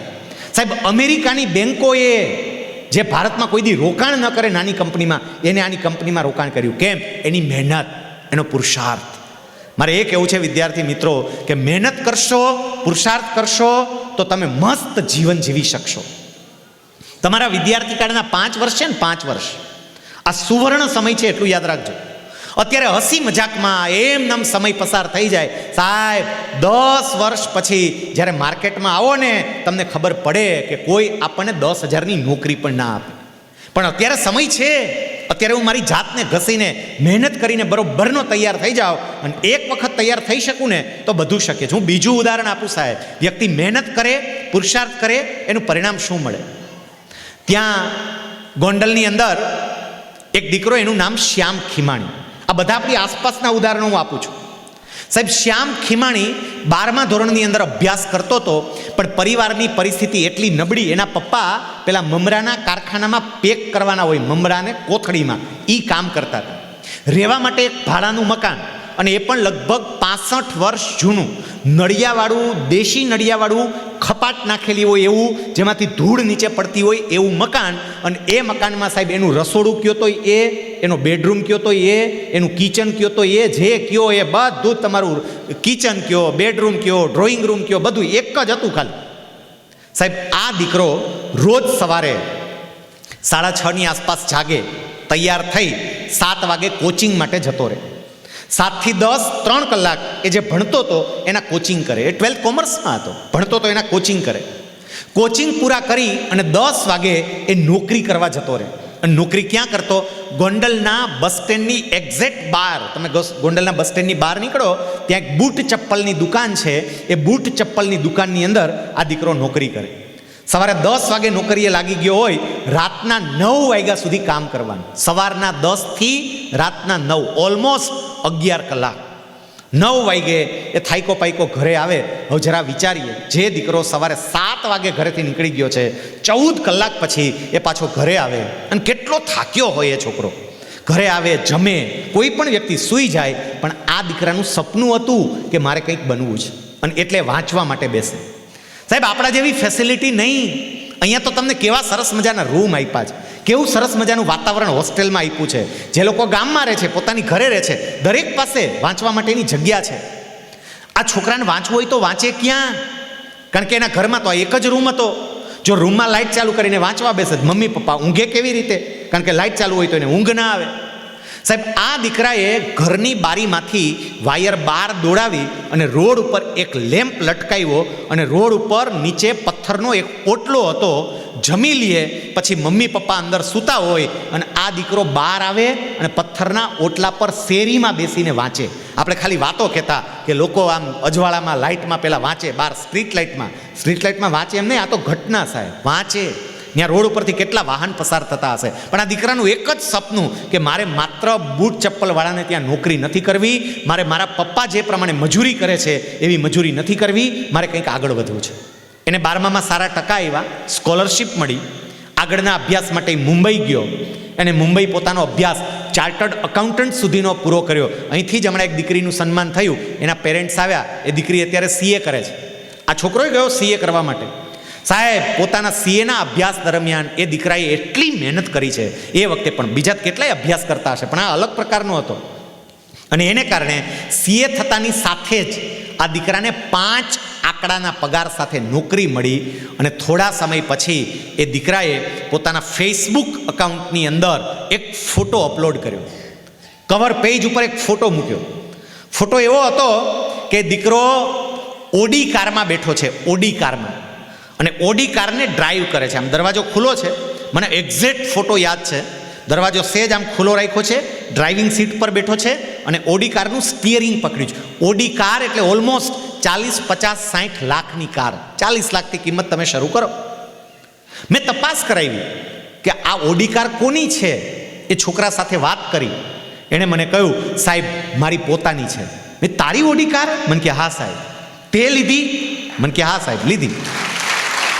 સમજાય શું જે કહું છું તે? સાહેબ, 12 પથ્થરના ઓટલા પર બેસનારો માણસ ઓડી કારમાં ફરતો થઈ ગયો. મહેનત કરવાની હતી ને ત્યારે એને મહેનત કરી લીધી. હું કહું કે જેને ત્યાં બૂટ ચપ્પલમાં નોકરી કરવા માટે જતો ને, એ બૂટ ચપ્પલના માલિકને ત્યાં આજે ઓડી નહીં આવી હોય. બોલ, અન્ય ઓડી આવી ગઈ. થઈ શકે, બધું થઈ શકે, પણ મહેનત કરવી પડે. અત્યારે બરોબરના લડી લેજો સાહેબ, બરોબરના. તમારી એક ક્ષણ, એક મિનિટ વેડફાઈ નહીં. તમારી એક ક્ષણ, એક મિનિટ અગત્યની છે અને બગડવી ના જોઈ. હું પૂરી દિલથી મહેનત કરું. મને એમને નહીં મળે, ટૂંકા રસ્તે કંઈ નહીં મળે. જોકે આપણી માનસિકતા એવી થઈ ગઈ છે કે આપણે બધુંય ટૂંકા રસ્તે જ જોઈએ છે. તમે જોજો, માનસિકતા જ એવી થઈ ગઈ છે. સાહેબ, શૈલેષ સકપરિયા બધાઈને બનવું છે, મહેનત કરવી પડે. પણ મેં કીધું એમ કે આપણે ટૂંકા રસ્તે જ, કે જે શિક્ષક પાસે જાય, પોતાના પ્રિય શિક્ષક પાસે બુક લઈને, સર આમાં IMP કરી દો ને. હવે એમાંય ખાલી આવડી 200 પેજની બુક, અને 200 પેજની બુકમાં IMP કરાવડાવે. અને એમાં અમુક તો પાછા એવાય હોય, સર આમાં મોસ્ટ IMP કરી દો ને હજી થોડાક. આપણે એવા છીએ કે પરીક્ષા સમયે નાની પાતળી એવી અપેક્ષિત ગોતતા હોય કે આટલું વાંચીને પાસ થઈ જાય. સાહેબ, પાસ થઈ જશો, સફળતા નહીં મળે, એ યાદ રાખજો. પાસ થઈ જશો એ અઘરું નથી કંઈ, સફળતા નહીં મળે. સફળ થવા માટે જાત ઓમવી પડે. મિટા દે અપની હસ્તી કો અગર કુછ મર્તબા ચાહે, દાના ખાક મેં મિલકે ગુલે ગુલઝાર હોતા હૈ. એમનેમ કંઈ પેલો દાણો છે, એ દાણાને તમે જમીનમાં નાખો અને પછી દાણો જમીનમાં જાય. આ બધા ખેતી કરવાવાળા છે ને આજુબાજુના, મેં ખેતી કરી છે. દાણો જમીનમાં જાય અને જમીનમાં જાય ને પછી એને તો અંદર પીડા થાય ભાઈ, અંદર પૂરતું ઓક્સિજન ના હોય, તકલીફ પડે, અને એ દાણાને જે પીડા થતી હોય એ વખતે દાણો રાયડું પાડે, જલ્દી બહાર કાઢો, જલ્દી બહાર કાઢો, અહીંયા મજા આવતી જ નથી, મજા નથી આવતી, મને બહાર કાઢો, બહાર કાઢો. અને પછી કદાચ બહાર કાઢીને બહાર મૂકે શું થાય, તો કે કબૂતરા ચણી જાય, પૂરું થઈ જાય. એને અંદર રહેવું જ પડે, અંદર રે, ફૂટે, તૂટે, એમાંથી અંકુર બહાર નીકળે, અને તો જ એમાંથી છોડ બને ને વૃક્ષ બને, નહીંતર છોડ કે વૃક્ષ ના બને. એમ મહેનત મિત્રો તમારે કરવી પડશે. આપણી માનસિકતા કેટલાક લોકો જાણતા ને સમજતા થઈ ગયેલા. અમુક એડવર્ટાઇઝ હું જોઉં ને ત્યારે મને હસવું આવે, છાપામાં અમુક જાહેરાત આવે, તમે જોજો, ઇંગ્લિશ સ્પીકિંગ કોર્સ, 3 મહિનામાં કડકડાટ અંગ્રેજી બોલતા શીખો. આપણે અંગ્રેજી કડકડાટ બોલવું હોય અને એ 3 જ મહિનામાં બોલવું હોય પાછું. અને આપણે જઈએ ખરા, અમુક તપાસ કરવાઈ જાય, ત્યાં જઈને પાછા એમ કે હે સર તમારે આ 3 મહિનાવાળો કોર્સ છે, તો એવો સર મહિનાવાળો કોર્સ છે, મહિનામાં મને અંગ્રેજી આવડી જાય એવો. મારા જેવો કોઈક શિક્ષક બેઠો હોય તેમ કે બે આવ્યો છો શીખીને જ જા, કલાકવાળો જ છે, હાલ બે જા, શીખવાડ દો, શીખીને જાજે. કડકડાટ અંગ્રેજી અંગ્રેજી અંગ્રેજી અંગ્રેજી, મેં બોલવા આવડી ગયું ને, ઇંગ્લિશ આવડી ગયું, હાલ લાવ ફી ભર દે, હા હાલતો. સાહેબ મહેનત કરવી પડશે, મહેનત કરી લેજો, લડી લેજો, અને ક્ષમતા તો છે જ એ સમજજો. હું એક તમને ઉદાહરણ આપું, હવે જરા ધ્યાનથી મિત્રો સમજજો આ વાતને, તમને બીજું કાંઈ સમજાય કે ના સમજાય, હું જે અમુક બાબતો ઉપર ભાર મૂકીશ ને એને સમજજો. સાહેબ અત્યારે હું તમને જે વાત કહેવા જઈ રહ્યો છું ને એ વાતે વ્યક્તિગત રીતે શૈલેષ સકપરિયાને બદલી નાખ્યો છે. મારી જે કામ કરવાની ક્ષમતા હતી ને, આ તમને જે વાત કરું છું એ ઘટના પછી કામ કરવાની ક્ષમતા મારી ઓલમોસ્ટ ડબલ થઈ ગઈ. હું ડબલ ક્ષમતાએ કામ કરતો થઈ ગયો. ઘટના શું હતી એ સમજજો. એક ટ્રેનિંગ હતી કેન્દ્ર સરકારની, આખા ભારતમાંથી બધા અધિકારીઓને બોલાવેલા, અને એની અંદર અમને એક એક્ટિવિટી કરાવેલી. એ એક્ટિવિટી વિશે મારે તમને કહેવું છે. હવે જરા ધ્યાનથી જોજો. અમને એવું કહ્યું કે એક કામ કરો, તો દરેકે દરેક તમારી જગ્યાએ ઊભા થઈ, કોકની સામે આંગળી ચિંતા હોય એમ ઊભા રહ્યો, તો એટલે ઊભા રહ્યા. પછી કહેવાય કામ કરો, તમારું શરીર સીધું રાખજો, હાથ જેટલો આમ પાછળ જઈ શકે ને એટલો પાછળ લઈ જાઓ, અને તમારો હાથ અટકી જાય ત્યારે જરા આમ સામે દિવાલમાં જુઓ, તમારી આંગળી દિવાલમાં ક્યાંક અડતી હશે, જ્યાં અડતી હોય ને ત્યાં મનમાં એક ટપકું કરો. એટલે આમ જોયું તો અત્યારે પેલો જે દરવાજો છે, દરવાજો, એ દરવાજા પાસે મારી આંગળી અટકે છે, ત્યાં આમ સેજ મનમાં ટપકું કરી દીધું. પછી કેવું પાછા એમને ઊભા રહો, આંખો બંધ કરો, મનમાં નક્કી કરો કે હવે આ હાથને થોડો વધારે આગળ લઈ જવો છે, આટલું નક્કી કરો. કદાચ થોડોક દુખાવો થશે, થોડીક પીડા થશે, થોડોક મસલ્સ ખેંચાશે, પીડા સહન કરી લેજો. જેટલો હાથ આગળ લઈ જઈ શકાય ને એટલો લઈ જજો, થોડુંક સહન કરજો, કંઈ વાંધો નહીં, ચલો ટ્રાય કરો, ચલો બધા પ્રયત્ન કરો. તો સેજ આગળ, સેજ આગળ, ભલે સેજ દુખાવો થાય, ભલે પીડા થાય, સેજ આગળ, સેજ આગળ, સેજ પ્રયત્ન, સેજ બધાએ પ્રયત્ન કર્યા. પછી હવે આમ જ્યાં અટકતો હોય ને ત્યાં મનમાં ટપકું કરો. એટલે બીજી વખત તમે આમ જુઓ ને તો આ પરીક્ષા ત્યાં અટકતું હતું, એટલે ત્યાં ટપકું કર્યું. હવે આવી એક્ટિવિટી કરાવીને અમને જે તારણ આપ્યું ને સમજો.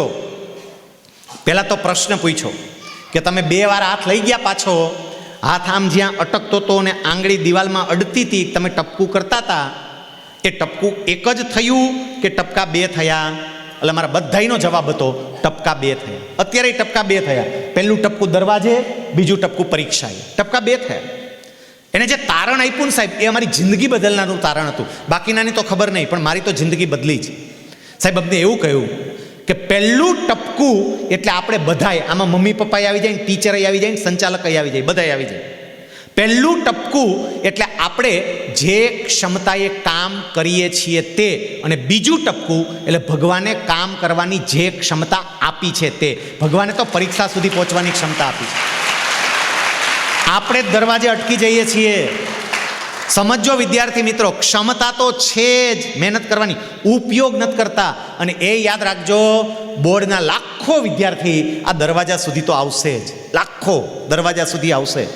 પણ દરવાજાથી અહીંયા સુધી પરીક્ષા સુધી પહોંચે ને તો થોડો દુખાવો થાય, થોડી તકલીફ પડે, એમને ન પહોંચાય. પણ જે દુખાવો સહન કરી શકે, જે તકલીફ સહન કરી શકે ને એ જ અહીંયા મંચ ઉપર આવી અને આઈપેડ ને સ્માર્ટ વોચ લઈ શકે. બાકીના એ બધા સામે બેહીને તાળીઓ જ પાડવાની હોય. આમ સમજાય? એ લોકોને તકલીફ પડી હશે, એમને ન થયું હોય. બાકીના તમે આટા મારતા હતા, બહાર બેઠા હતા, હવા ખાતા હતા, હા હવા સારી આવે છે, તો અહીંયા હાથમાં પકડીને બેઠા હતા, એને હવા ન ખાધી, અને એટલે એનું અહીંયા સન્માન થયું. સાહેબ તમે બધું જ કરી શકો એમ છો, પણ તમારી પૂરી ક્ષમતાએ કામ કરો. નથી કરતા. સાયન્સવાળા, મારે ખાસ તમને કહેવું છે, આમાં સાયન્સવાળા જેટલા વિદ્યાર્થી મિત્રો હોય ને, હજુય તમે તમારી ક્ષમતાએ કામ નથી કરતા. એ સમજી રાખજો, નથી થતું કામ. ક્ષમતા તો છે પણ કામ નથી થતું. એક જરા કલ્પના કરો તો, માની લો કે તમે ઓટોમોબાઈલ એન્જિનિયર છો. બધા વિદ્યાર્થી કલ્પના કરજો, ખાલી કલ્પના જ કરવાની છે. તમે ઓટોમોબાઈલ એન્જિનિયર છો, તમે એક મસ્ત કારની ડિઝાઇન તૈયાર કરી, કાર બનાવી, અને તમે બનાવેલી કાર 300 કિલોમીટરની સ્પીડથી ચાલી શકે એવી છે. 300 કિલોમીટર એકદમ સ્પીડથી. એના માટે રોડ જો કે એવો હોવો જોઈએ. જો એવો સારો રોડ હોય તો 300 કિલોમીટરની સ્પીડથી એ કાર ચાલે ને કારને કાંઈ ના થાય એવી સરસ કાર તમે બનાવી. હવે એ કારને તમે એવા રોડ ઉપર લાવો, express highway, national express highway, એવા રોડ ઉપર એ કારને રાખો, બીજું કોઈ વાહન ના હોય, અને તમારે એને 300ની સ્પીડે ચલાવી શકો એવી કેપેસિટી હોય. ડ્રાઇવિંગ સીટ ઉપર બેસાડવામાં આવે કોઈને, તમે થોડા દૂર રહ્યો, તમારી બનાવેલી કાર છે, જોવા માટે કે આ ડ્રાઈવર કેવી ચલાવે છે. અને તમે જુઓ, પેલો ડ્રાઈવર કારને ચાલુ કરે અને 50ની સ્પીડે ધીમે ધીમે છકડા રિક્ષાને જેમ હલાવે, આમ હાઈલો જતો હોય 50ની સ્પીડે, છકડો વાળો એને ક્રોસ કરીને વળ્યો જાય, એને ઓવરટેક કરે. આ તમે બધું જુઓ. એ વખતે તમે કાર બનાવેલી હોય, 300ની સ્પીડે દોડે એવી કાર બનાવેલી હોય, અને પેલો 50ની સ્પીડે જ ખાલી હલાવતો હોય, એને 50ની સ્પીડે હલાવતા જોઈને તમને શું થાય? આમાં ઘણા કે સાહેબ કાંઈ ન થાય, ત્યાં જઈને 2 અડબૂથમાં દઈ સીધી, કે આ જોતો ખરો કેવી કાર બનાવી છે, 300ની સ્પીડે ચાલી શકે એવી, હારું 50ની સ્પીડે ચલાવે છે. એટલું યાદ રાખજો, ઉપરવાળા પરમાત્માને પણ કદાચ આપણને 2 તમાચા મારવાની ઈચ્છા થતી હશે કે મેં કેવી મસ્ત કાર બનાવી છે ને હારી હાલતી જ નથી, હલાવતા જ નથી. કાર તો મસ્ત બનાવી છે, કાર તો છે જ સાહેબ, હલાવો, એક્સેલરેટર દબાવો. આમાં ઘણા કે તમે આ બધી વાત કરો ને એ બીજા માટે, અમારા માટે નહીં, આપણા માટે જ છે. ને જેટલા ઉદાહરણો આપ્યા ને સાહેબ, એને એટલું જ કર્યું છે, કારને બરોબરની ચલાવી. સાહેબ એ દરવાજે અટકી ના ગયા, પરીક્ષા સુધી પહોંચ્યા, અને એટલે એ લોકો સફળ રહ્યા. ત્રીજો સિદ્ધાંત મારે તમને જે કહેવો હતો તે સખત મહેનત, પુરુષાર્થ કરજો, મહેનત કરજો. મહેનત વગર કશું જ નહીં મળે, કોઈ પણ ક્ષેત્ર હોય. ચોથો સિદ્ધાંત, આપણે ચંદ્રયાનમાં સફળ રહ્યા. કેમ? ચંદ્રયાનની અંદર જેટલા મેલ સાયન્ટિસ્ટોએ કામ કર્યું હતું ને, જેટલા પુરુષો હતા વૈજ્ઞાનિકો, એટલી જ સામે બહેનો પણ હતી. બહેનો પણ વૈજ્ઞાનિક તરીકે હતી. અહીંયા જેટલી દીકરીઓ બેઠી, મારે દીકરીઓને તમને કહેવું છે એટલું યાદ રાખજો બહેનો, સમય હવે બદલાઈ ગયો છે. તમે માત્ર ને માત્ર રોટલા ઘડવા માટે અને 4 દિવાલોની વચ્ચે રહેવા માટે નથી જન્મી, આ સમજજો. ગૃહિણી તરીકે તમારું ઘર સંભાળો એ બરોબર છે, પણ હું મારા દેશના વિકાસમાં પણ યોગદાન આપું. સાહેબ એ લોકોએ કામ કર્યું, તમે જુઓ સાયન્ટિસ્ટોએ કેવું કામ કર્યું. ચોથું કારણ એ હતું કે જે સાયન્ટિસ્ટો ત્યાં કામ કરતા હતા, એમાંય ખાસ કરીને મહિલા સાયન્ટિસ્ટો, સાહેબ કોઈ વૈજ્ઞાનિકોએ આ મિશન દરમિયાન કોઈ મોજ મજાવાળા કાર્યક્રમોમાં ભાગ લીધો જ નથી, ક્યાંય બહાર ગયા જ નથી. રખડવા, ફરવા, પિક્ચર જોવા, લગ્નમાં ક્યાંય ગયા નથી, કોઈ જગ્યાએ. એક જ ધ્યેય, ચંદ્રયાન, ચંદ્રયાન, ચંદ્રયાન. મારે એ કહેવું છે કે તમારે હવે એક જ ધ્યેય, બોર્ડની પરીક્ષા, બોર્ડની પરીક્ષા, બોર્ડની પરીક્ષા. બાકી બધું મૂકવું પડે, જલસા મૂકવા પડે, એક બાજુ મૂકવા પડે. હજી નથી મૂકી શકતા આપણે. કેટલીક બાબતો એવી હોય છે, સમજો મિત્રો, હવે કેટલીક ગંભીર વાત હું તમને કહેવા જઈ રહ્યો છું કે જે તમારી ક્ષમતાને બહાર આવતા અટકાવે છે. હનુમાનજી મહારાજ જ્યારે માતા સીતાની શોધ કરવા માટે ગયા ને, જામવને એની બધી જ જે ક્ષમતા હતી એ ક્ષમતાનો પરિચય કરાવ્યો. હનુમાનજીએ નક્કી કર્યું હું જઈશ. હનુમાનજીએ કૂદકો માર્યો, અને હનુમાનજી જ્યારે અવકાશ માર્ગે ઉડતા ઉડતા જતા હતા એ વખતે સમુદ્રમાં એક પર્વત હતો. એ પર્વતનું નામ હતું મૈનાક. મૈનાક નામનો પર્વત સમુદ્રમાંથી બહાર આવ્યો, અને હનુમાનજી જે ઉડતા ઉડતા જતા હતા એ હનુમાનજીને આ પર્વત એવું કહે છે કે તમે માતા સીતાની શોધ કરવા માટે જાઓ છો, મને ખબર છે, પણ તમને થાક લાગ્યો છે. એક કામ કરો ને, સેજ નીચે આવો ને, તમારા માટે બધી વ્યવસ્થા કરી છે. તમારા માટે ગરમ પાણી છે, સ્નાન કરી લો. તમારા માટે સેવકો તૈયાર રાખ્યા છે, પગચંપી કરાવી લો, માલિશ કરાવી લો. તમારા માટે સરસ મજાની રસોઈ તૈયાર રાખી છે, જમી લો. તમારા માટે પથારી પાથરી દીધી છે, આરામ કરો, ફ્રેશ થઈ જાઓ, પછી જાજો. અને એ વખતે હનુમાનજી જે જવાબ આપે છે, સાહેબ ઘણી વખત આપણે રામાયણ સિરિયલ જોઈએ, વાંચીએ, સાંભળીએ, આ ઘટનાય સાંભળીએ, પણ એમાંથી લેવા જેવું હોય એ લેતા નથી. હનુમાનજી મહારાજ એ વખતે મૈનાકને એવું કહે છે કે જો ભાઈ, માં સીતા સુધી પહોંચવું એ મારા જીવનનું લક્ષ્ય છે, અને મારા એ લક્ષ્યને સિદ્ધ કરવામાં એક ક્ષણ પણ મોડું થાય ને એ મને બિલકુલ પરવડે એમ નથી. એટલે તું જે ઈરાદાથી આવ્યો હોય તે હું અહીંયા અત્યારે રોકાઈ શકું એમ નથી. હનુમાનજી એને હાથ અડાડી અને તરત નીકળી ગયા. વિદ્યાર્થી મિત્રો, માં સીતા એ બોર્ડનું પરિણામ છે, બોર્ડના પરિણામનું પ્રતીક છે, સમજો. અને ત્યાં સુધી પહોંચવા માટે તમે છલાંગ લગાવો ને તો સૌથી પહેલો મૈનાક બહાર આવે. મૈનાક આવે બહાર. અને મૈનાક એટલે કોણ? મૈનાક એટલે એવી અલગ અલગ પ્રકારની લાલચો કે જે તમને તમારા ધ્યેયમાંથી ચલિત કરે. એવી અલગ અલગ પ્રકારની લાલચોમાં પહેલી લાલચ, અને એ છે મોબાઈલ ફોન. પહેલી લાલચ. હોસ્ટેલમાં જે મિત્રો રહે છે એ તો મોબાઈલ ફોનનો યુઝ નથી કરતા. કરે છે? કરે છે કે નહીં? Very nice. જેટલા લોકો ગામમાં રહે છે, બહારથી આવે છે, એ વિદ્યાર્થી મિત્રોને પહેલાં તો મારે પ્રશ્ન પૂછવો છે, જે બહારથી આવે છે એવા 10મા વાળા, 11મા વાળા, 12મા વાળા, તમામને. તમારામાંથી જેટલા મિત્રો મોબાઈલ ફોનનો ઉપયોગ કરતા હોય એવા કેટલા છે? જરા હાથ ઊંચો કરો તો પ્લીઝ. ચલો, બીજા કરે તો એમ નહીં, તમે હાથ ઊંચો કરી દો. જેટલા બહેનોમાં પણ જે લોકો મોબાઈલ ફોનનો ઉપયોગ કરે છે એ જરા પોતાનો હાથ ઊંચો કરો. Okay, very nice. હાથ નીચે લઈ લો.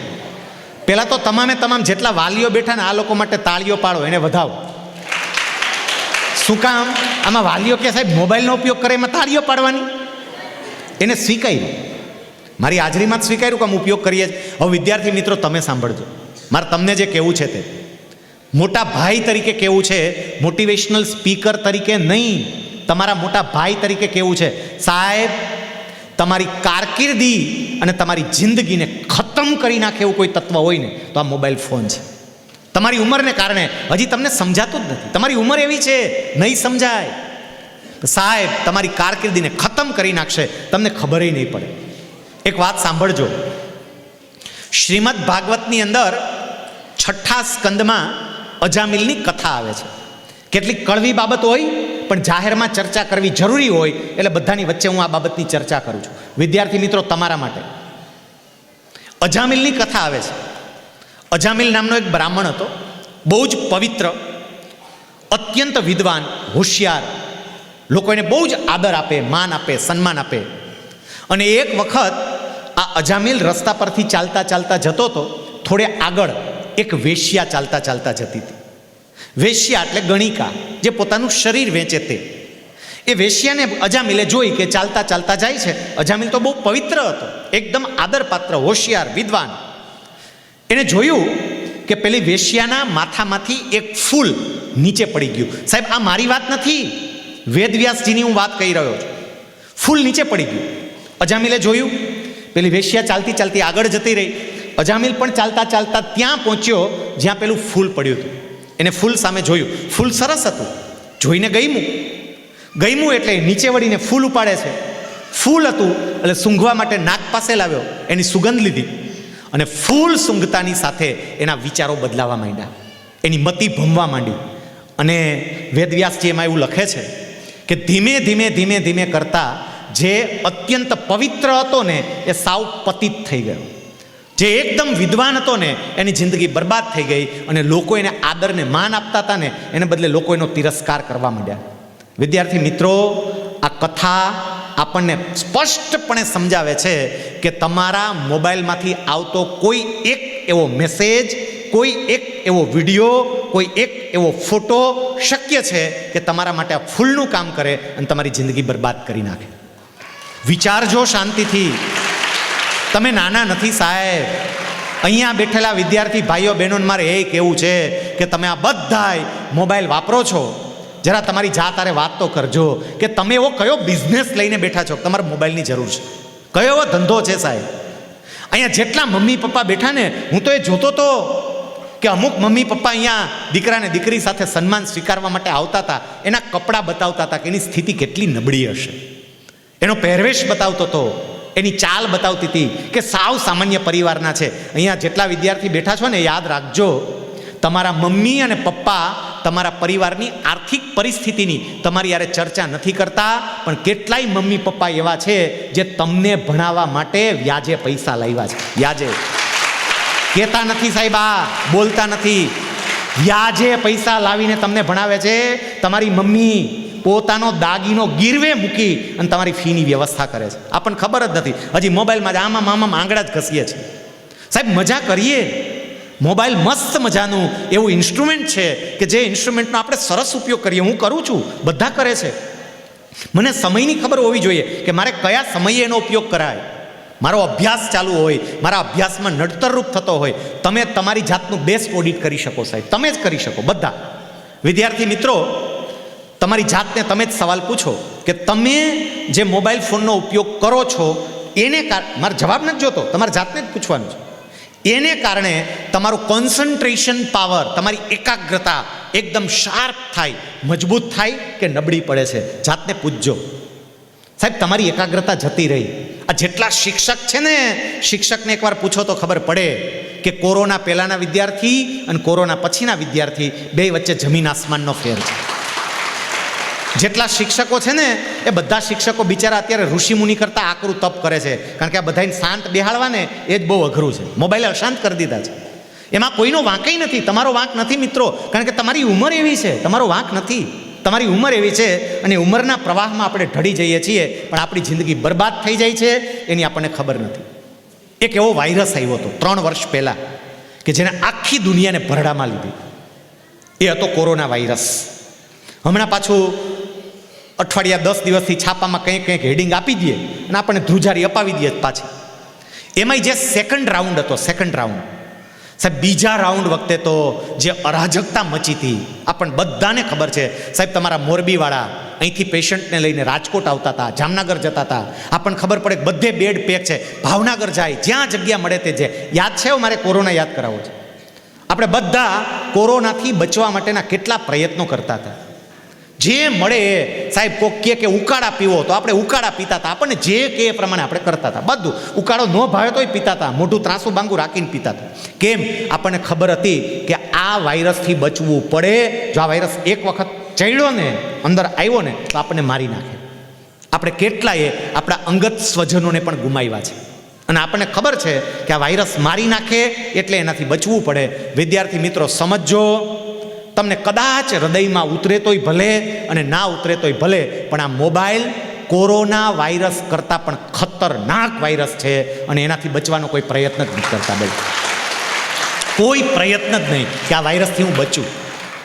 સાહેબ, જેને આ દુનિયાને અહીંયા બેઠેલા મમ્મી પપ્પાઓને કહેવું છે કે મહેરબાની કરીને ગિફ્ટમાં આપવાનું બંધ કરો. કેટલાક મમ્મી પપ્પા ગિફ્ટમાં આપે. બર્થડે છે દીકરાનો, દીકરીનો, લે બેટા મોબાઈલ. સાહેબ, આપણે મોબાઈલ નહીં, એની જિંદગીની બરબાદી ગિફ્ટમાં આપીએ છીએ, એ સમજો. મેં પહેલાં જ કહ્યું કે એમનો કોઈ વાંક નથી. વાતાવરણ એવું છે એ બીજાની જોડે પોતાની જાતની કમ્પેરિઝન કરે છે. બીજા પાસે ફોન છે એટલે મને જોઈએ છે અને એટલે માંગે છે. પણ માતા પિતા તરીકે મારે વિચારવું પડે સાહેબ. તમે બધા અહીંયા ઓલમોસ્ટ લગભગ 2.5 કલાકથી પલાઠા વળાને બેઠા છો, બધા મમ્મી પપ્પા.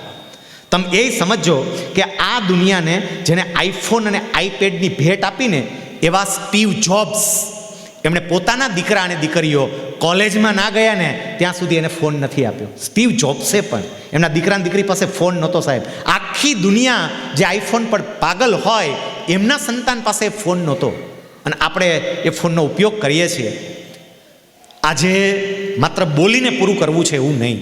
જેટલા વિદ્યાર્થી મિત્રોએ અહીંયા ફોન માટે હાથ ઊંચો કર્યો છે કે અમે ઉપયોગ કરીએ છીએ, મારી એક પ્રાર્થના, એક વિનંતી, તમારા મમ્મી પપ્પા માટે કમસે કમ તમારી બોર્ડની પરીક્ષા, તમારી નીટની પરીક્ષા કે JEEની પરીક્ષા સુધી આ મોબાઈલને એક બાજુ મૂકો. હું હાવ મૂકી દઉં એમ નથી કહેતા, પછી ઉપયોગ કરજો, પણ થોડો સમય માટે તો આ મોબાઈલને એક બાજુ મૂકો. સાહેબ, 2016માં PV સિંધુ ઓલિમ્પિકમાં ભારત માટે મેડલ લાવી અને જ્યારે એને સફળતાનું રહસ્ય પૂછવામાં આવ્યું ને ત્યારે એમણે એવું કહ્યું હતું કે મારી સફળતાનું રહસ્ય મારો સ્વિચ ઓફ થયેલો મોબાઈલ છે. પૂછ્યું કેમ? અને એ વખતે PV સિંધુએ કહ્યું હતું કે મારે પાર્ટિસિપેટ કરવાનું હતું ઓલિમ્પિકમાં. એના 3 મહિના પહેલાં મારા કોચ ગોપીચંદ પુલેલાએ મને બાજુમાં બેસાડીને એવું કહ્યું કે તારું પરફોર્મન્સ મને જોઈ એવું નથી મળતું, તારું પરફોર્મન્સ નબળું છે કારણ કે તારી એકાગ્રતા નથી, કોન્સન્ટ્રેશન પાવર નથી, અને એકાગ્રતા નબળી છે કારણ કે તું મોબાઈલ ફોનનો ઉપયોગ કરે છે. તારે ખરેખર મેડલ જોતો હોય તો મોબાઈલ ફોનને ભૂલી જાય. અને એ વખતે એ કહે છે, આ PV સિંધુના શબ્દો છે, મેં મોબાઈલ ફોન બંધ કર્યો એને સ્વિચ ઓફ કર્યો ને માત્ર 1 અઠવાડિયાની અંદર મારું જે કોન્સન્ટ્રેશન પાવર વધ્યો છે ને સાહેબ, તમારો કોન્સન્ટ્રેશન પાવર પણ વધી શકે. મેં તમને કહ્યું એમ કે માત્ર ને માત્ર તમારી બોર્ડની પરીક્ષા સુધી આ ખરેખર કરવા જેવું છે. જે મમ્મી પપ્પા તમારા માટે આટલું કરે છે ને એને તમારે કાંઈ ગિફ્ટ આપવી હોય ને, ગિફ્ટ, તમને એમ થાય કે આ મમ્મી પપ્પાને અમે શું ગિફ્ટ આપીએ, તો એક જ તમારો સ્વિચ ઓફ થયેલો મોબાઈલ એને ગિફ્ટમાં આપો, જે એને ગમશે, એને જે મજા આવશે. અહીંયા બેઠેલા કેટલાક મમ્મી પપ્પા બિચારા બોલતા નથી, પણ સમજો બહેનો, સમજો ભાઈઓ, તમે એને ઇમોશનલી બ્લેકમેલ કરો છો. Emotionally blackmail. એક જ દીકરો હોય, એક જ દીકરી હોય, બિચારાને ચિંતા હોય કંઈક અવળું પગલું ભરશે તો, ઈચ્છા નથી અને તોય આપવું પડે છે. કોક દીક તમારા પપ્પાના મોબાઈલની સ્ક્રીન તો જોજો. ઘણા પપ્પા એવા હશે મોબાઈલની સ્ક્રીન તૂટી ગઈ અને છતાંય બદલતા નથી. કેમ? કારણ કે તમે ચમકો એટલે એ કોઈ પ્રકારનો ખર્ચો કરતા નથી. આજે એક બાબત એ કેવી છે, બરોબર સમજીને જજો સાહેબ. તમે બધા યુવાન છો, તમને સાચા અર્થમાં કોઈ પ્રેમ કરનારું હોય ને, સાચા અર્થમાં આખી દુનિયામાં ખરા અર્થમાં પ્રેમ કરનારું હોય તો માત્ર ને માત્ર તમારા મમ્મી પપ્પા છે. આ સમજજો. એના જેટલો પ્રેમ કોઈ નહીં આપી શકે. ફેર ખાલી શું પડે ખબર છે? આ બિચારા કોઈને પોતાનો પ્રેમ પ્રદર્શિત કરતા આવડતું નથી. પ્રદર્શિત કરતા નથી આવડતું. બાકી પ્રેમ તો બહુ જ કરે છે. એ તમને કદાચ એક ઝાપટ મારી દે ને, ઝાપટ, તો એ ઝાપટમાં એ પ્રેમ છે. આપણને દેખાતો નથી અને એને પ્રદર્શિત કરતા આવડતું નથી. તમને કદાચ ગુસ્સે થઈને બોલે, એમાંય પ્રેમ છે. તમને એક વખત જમવા ના આપે કે જમવા જ નથી દેવું આજે, એમાંય પ્રેમ છે. આપણને દેખાતો નથી. અને આપણને એ દેખાય કે જે રોજ ડેને દિવસે આપણને ગુલાબ આપવા માટે આવે, ચોકલેટ ડેને દિવસે આપણને ચોકલેટ આપવા માટે આવે, જાત જાતની આપણને ગિફ્ટ આપવા માટે આવે. યાદ રાખજો, માત્ર ને માત્ર પ્રદર્શન છે. સાચો પ્રેમ તમારા મમ્મી પપ્પા જેટલું તમને કોઈ નહીં કરી શકે. અને એને વળતર આપવું હોય ને તો એને વળતર આપવા માટે પણ આ મોબાઈલ ફોન બંધ કરવા જેવો છે. અને હવે માત્ર બોલવું છે એટલું નહીં. આટલી વાત કર્યા પછી સાહેબ કેટલો બધો સમય થઈ ગયો, હવે આપણે પૂરું કરવા તરફ જશું. પણ આટલી બધી વાત કર્યા પછી જો કોઈ વિદ્યાર્થીને એવું લાગતું હોય કે ના સાહેબ, તમે જે ખરેખર વાત કહો છો એ સાચી છે સાહેબ, મારો ઘણો બધો સમય આ મોબાઈલ ફોન ખાઈ જાય છે સાહેબ, ફ્રેશ થવા માટે ખાલી 5 મિનિટ માટે મોબાઈલ લેવાનું નક્કી કર્યું હોય અને ક્યારે 50 મિનિટ જતી રહે ખબર નથી પડતી. અને એટલે તમારી વાત માનીને અમારે બોર્ડની પરીક્ષા પૂરી ના થાય ત્યાં સુધી અમારો મોબાઈલ ફોન બંધ કરી દેવો છે એવું કોઈને લાગતું હોય, સ્વેચ્છાએ દિલથી એવી ઈચ્છા થતી હોય, પરાણે નહીં, સ્વેચ્છાએ, તો એવા વિદ્યાર્થી જરા પોતાનો હાથ ઊંચો કરો. મને ખબર પડે કે એવું કોઈ છે કે જેવો સંકલ્પ કરી શકે કે હું મોબાઈલ ફોન નહીં ઉપયોગ કરું. સ્વેચ્છાએ? Okay, very nice. ચલો હાથ નીચે લઈએ. પહેલાં તો જેટલા લોકોએ આ નિર્ણય લીધો છે ને સાહેબ, અથવા હાથ ઊંચો કર્યો છે ને, આમાં પાછળ બેઠેલા મમ્મી પપ્પા નહીં થતું હોય છે કે સાહેબ આ હાથ ઊંચા કરે પણ ઘરે અમને ઊંચા કરે છે પાછા. ખરેખર જો આ લોકો સાથે હૃદયપૂર્વક વાત કરવામાં આવે ને, પ્રેમપૂર્વક વાત કરવામાં આવે ને, એને બધું સમજાય છે સાહેબ. એની કારકિર્દી છે, એને નહીં ખબર પડતી હોય શું કરવું શા ન કરવું. આપણે નક્કી કર્યું છે, આપણે એને વળગી રહેશું. અને સાહેબ એની સાથે સાથે બીજા કેટલાક મહિનાકોથી પણ તમારી જાતને દૂર રાખજો. વિદ્યાર્થી મિત્રોને અને વાલીઓને એ કહેવું છે કે મહેરબાની કરીને બોર્ડની પરીક્ષા સુધી હવે કોઈ પ્રકારના સામાજિક કાર્યક્રમોમાં, ધાર્મિક કાર્યક્રમોમાં જવાનું બંધ કરજો. કોઈ સામાજિક કાર્યક્રમ નહીં, ધાર્મિક કાર્યક્રમ નહીં. કોઈએ લગ્ન કરવા હોય તો કરે, ન કરવા હોય તો ન કરે, જેને જે કરવું હોય એ કરે. આપણે આપણા અભ્યાસમાં ફોકસ કરશું. આપણો આ વિસ્તાર, મને ખબર છે તમારો વિસ્તાર, માતાજીના માંડવાએ હાલતા હોય અને રામા મંડળે હાલતા હોય ધમધમાટી. રામદેવ બોલાવે વિરમદેવ આવજો રે, અને ન્યા જાય પાછા બધાય હા આમ કરીને બેઠા હોય. ભેરવો કઈ આવશે? ભેરવો ઓલો 4 વાગે આવે સવારે, અને બીજે દી ક્લાસમાં બે આમ આખો આમ કરતા હોય. દિલીપ સર પૂછે કેમ? સાહેબ ભેરવો જોયો તો. આ બધું ભેરવો બેરવો બધું એક બાજુ, પણ ભેરવા જ જોવા છે સાહેબ. મારે એક એવું છે, મોસમ હોય ને મોસમ, ત્યારે લડી લેવાય. અત્યારે તમારી મોસમ છે એટલે મોજ મજાને એક બાજુ મૂકી અને લડી રહી. અત્યારે મોજ મજા ન હોય. હમણાં છે ને ચૂંટણી આવશે, ચૂંટણી 2024માં, અને ચૂંટણી આવે ને એ વખતે સાહેબ રાજકારણીઓને તમે જોજો, મોજ મજા બધું એક બાજુ મૂકી દીધું હોય. સતત સભાઓ, વાંથી વાં દોડે, વાંથી વાં દોડે. તમે જ્યાં કયો ત્યાં સાહેબ રાતે 11 વાગે તમારા ગામમાં સભા ગોઠવો તો ન્યાય આવી જાય બોલવા, બોલો ન્યાય કે હા હું આવીશ. આપણે કંઈ પણ તમારે ખાવાનું કાંઈ વાંધો નહીં, ભૂખો રહીશ, આવે જ્યાં કયો ત્યાં આવે સાહેબ. જેમ કરવું પડે એમ બધુંય કરવા તૈયાર હોય. કેમ? વિચારવા જેવું જ. કેમ? કારણ કે ચૂંટણી એની મોસમ છે અને એને ખબર છે કે એક વખત અત્યારે લડી લઉં ને બધી મોજશોખ મૂકીને તો 5 વર્ષ જલસા જ છે, 5 વર્ષ જલસા છે. પછી એમ અત્યારે તમારી મોસમ છે અને એક વખત લડી લ્યો ને સાહેબ, એક વખત લડી લ્યો તો પછી જિંદગીભરના જલસા છે. અને લડી લેવું પડે, મોજશોખને એક બાજુ મૂકવી પડે, કારણ કે તમારો એક એક માર્ક અગત્યનો હોય. અહીંયા સાયન્સવાળા બેઠા છે, મારે ખાલી એક વાત તમને કહેવી છે કે તમારો એક માર્ક કેટલો અગત્યનો હોય. આમાં ઘણા કહે સાહેબ 1 માર્કમાં શું ફેર પડે? બહુ ફેર પડે સાહેબ. બી ગ્રુપવાળા સાહેબ સમજો, માની લો કે 550 માર્કે ગવર્મેન્ટ મેડિકલ કોલેજનું છેલ્લું એડમિશન થયું. 550 માર્કે. તમને 549 માર્ક છે, ખાલી એક જ માર્ક ઓછો. પણ ગવર્મેન્ટ મેડિકલ કોલેજની છેલ્લી સીટ 550 માર્કે ભરાઈ ગઈ, તમને 1 માર્ક ઓછો હતો, એટલે તમને ગવર્મેન્ટ મેડિકલ કોલેજમાં એડમિશન મળ્યું નહીં, તમારે સેમી ગવર્મેન્ટમાં એડમિશન લેવું પડ્યું. એને કારણે ફેર શું પડે? જો ગવર્મેન્ટ મેડિકલ કોલેજમાં એડમિશન મળ્યું હોત તો વર્ષનો 10,000 રૂપિયાનો ફીનો ખર્ચ, 5 વર્ષ ભણવાનું, ઓલમોસ્ટ 50,000 જેવો ભણવાનો ખર્ચ થાય. અને હવે તમારે સેમી ગવર્મેન્ટમાં લેવું પડ્યું, ત્યાં તો 4-5 લાખથી શરૂ કરીને 8-8, 10-10 લાખ સુધીની ફી છે.